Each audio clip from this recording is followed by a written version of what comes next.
Hello, everyone. I hope you guys had a wonderful day today. And let's dive into some GameStop analysis. So, quite the reversal to start off the week, huh? Big day, gap up, and we're just off to the races, up 9% in almost a single day. Today, pullback, down 2%. But is this the beginning of more upside? Like, have we finally found the low? Are we guaranteed to go only up now? Well, tomorrow is a big day in the markets. We have CPI coming in at 8:30, and then on Thursday we have PPI, and on Friday we have core retail sales. So still a lot of data to come out this week. So the market can react in different ways. I feel like if the market, reacts positively, we have very good CPI data. Rising tide lifts all boats. The SPY would explode higher. GameStop would in turn also see some upside, in my opinion. And right now, the setup. Now we have like some technical Elliott wave invalidations, but at the same time, we also have some very good signs coming in, right? So let's dive into the bullish and bearish case as we always do. So GameStop right now, possibly inside of this wave 4. Now you don't in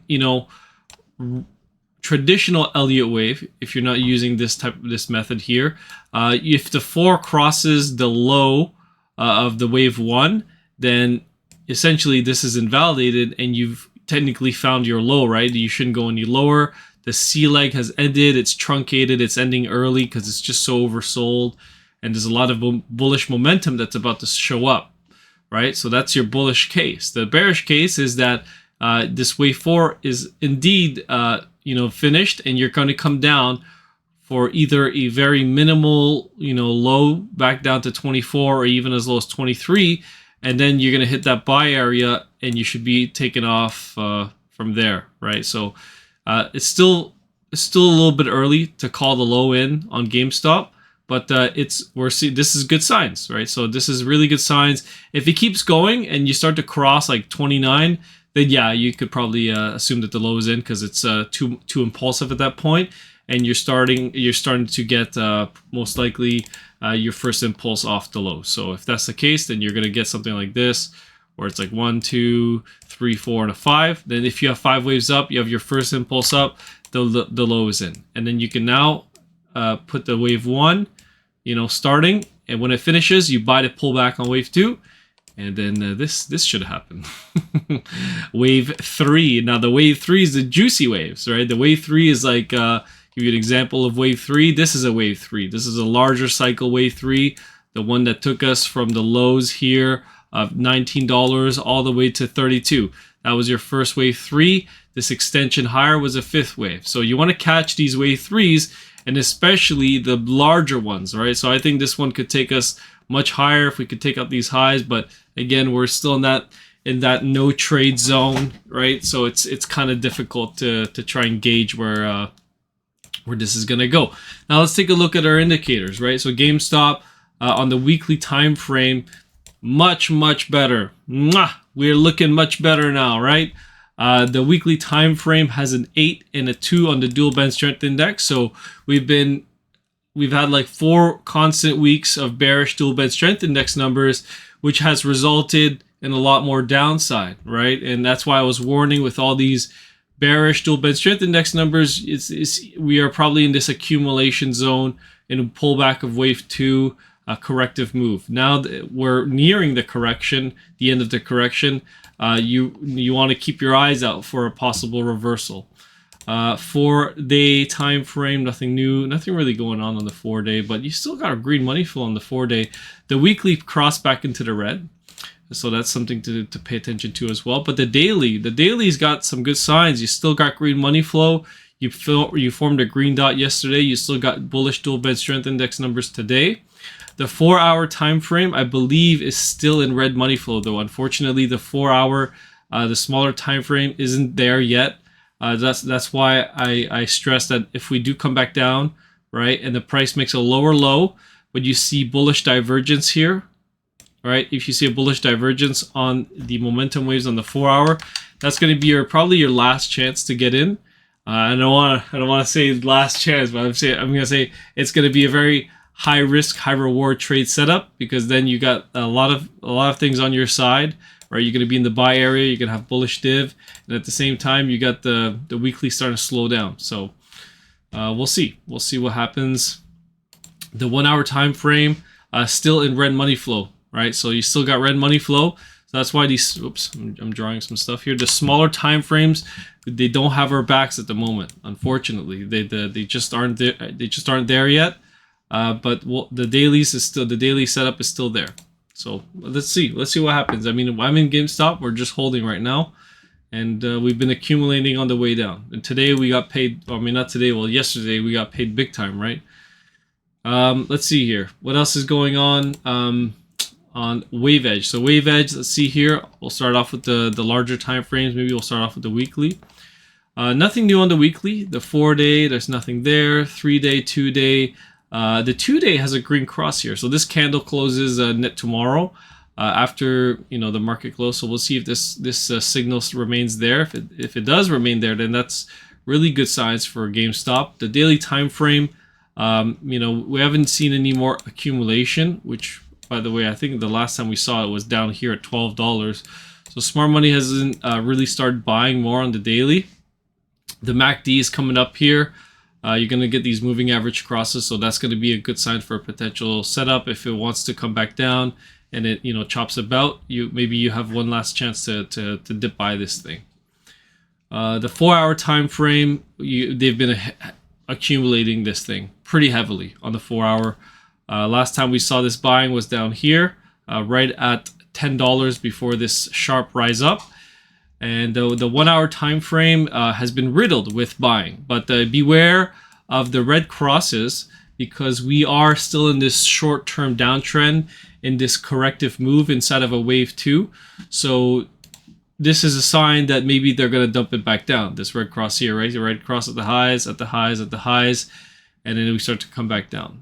The green crosses work beautifully when we're in an uptrend, right? Price comes down, these are dip buys. Shoots up, dip buy, shoots up, dip buy, and it shoots up, right? But when the trend comes to an end and we start to rotate, and then you got to use the other signals, right? So that's just how it works. When we get on the smaller time frames, you can see they've been accumulating, but on this rally, on the 9% rally, they start to sell. Naturally, started to take profits on the smaller time frames, like the 12-minute. You could really see that they were selling here. The 6-minute time frame, they were buying at the close. Again, I don't want to get in on like this super small time frame analysis, because I can't. It's hard to give a bigger picture analysis if we're charting the 1 minute. Like it's good at that point, and especially when the markets are closed, that data may be completely useless. Okay, and I'll tell you guys what indicators I use. Someone asked me to cover it. Last time I did the video on last Thursday, or the weekend update.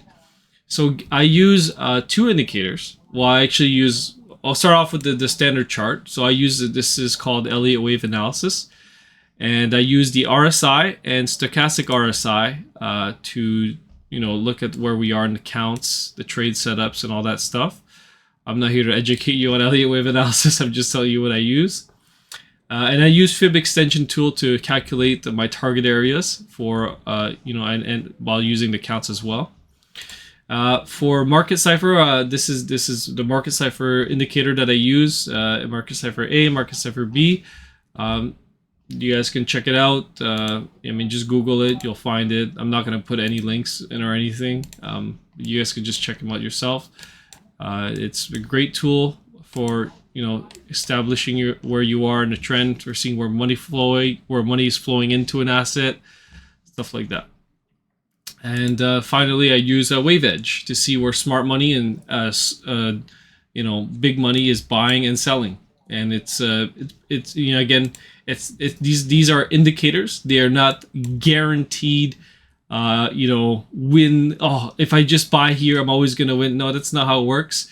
You need to know where you are in the trend, right? And you need to know, what kind of risk you're taking on, right? You never go all in on these kinds of things.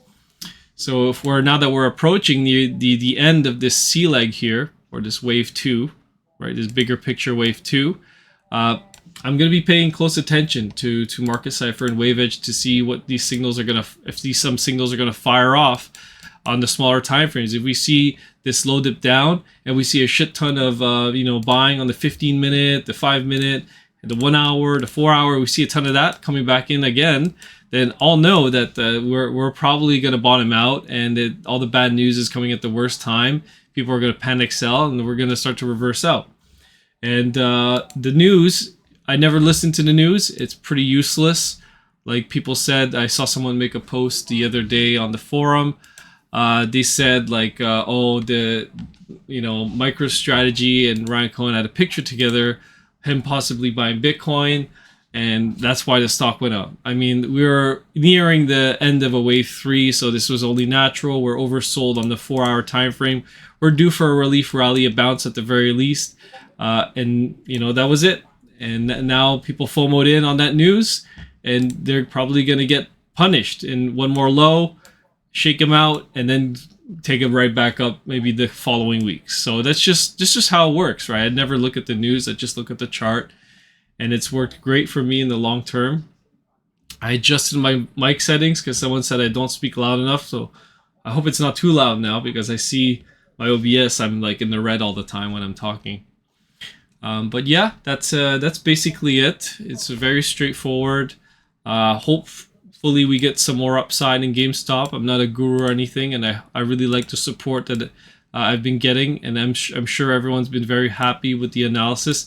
And I know it's not always the stuff we want to hear. Sometimes I warned a few posts ago.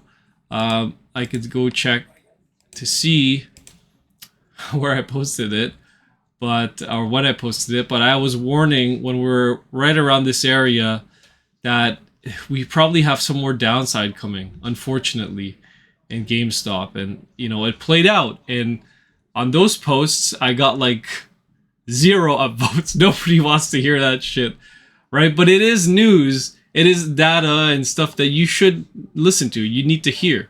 That was 18 days ago, 2 weeks ago. So I guess like when we're like up here after this big drop, I was saying we're probably going to get some more downside, but it'll be setting up for a bigger rally later on. And you're going to get a better deal on your GameStop stock that you're going to buy, because why buy it at 29 when you could buy it at 23 or 24 or 25, right? So anyways, I'm not advocating that I'm always right. I get things wrong all the time. I thought we were going to play out in a flat. We didn't end up. The more bearish case played out, and we came down much lower, much quicker.